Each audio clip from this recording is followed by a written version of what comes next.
আমাদের কাছে এখন জীবন মানে হইলো শুধুমাত্র দৌড়াতে থাকো। জন্ম থেকে চলছি না, জন্ম থেকে দৌড়াচ্ছি।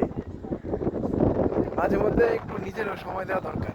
হ্যাঁ, কারণ হলো যে লাইফ লাইন কখন শেষ হয়ে যাবে এটা কেউ বলতে পারে না, এবং আমরা নিজেরাও জানি না যে আমরা এত বছর পরে মারা যাব বা তত বছর পরে মারা যাব। যেহেতু আমাদের সময়টা আমরা নিজেরাই জানি না, সো এনজয় করাও তো দরকার আছে নাকি? না, আমাদের আসলে আমরা এমনভাবে বাঁচি যে আমরা উই নেভার লিভড, আমরা কখনো বাঁচিই নাই। আমরা সেই জন্ম থেকে ব্যাগ বই খাতা এগুলা নিয়ে স্কুলে দৌড়াদৌড়ি, স্কুল শেষ, তারপর কলেজ, তারপর ভার্সিটি, তারপর বিয়ে শাদী, তারপর বাচ্চা কাচ্চা, তারপর চাকরি, হতাশা, ডিপ্রেশন। মানে এইটা বানাইতে হবে, ওইটা বানাইতে হবে, কিন্তু আলটিমেটলি আমাদের কোনো প্রস্তুতি নেই।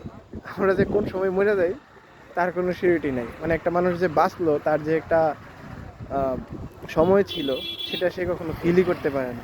ফিল করাটাও জরুরি।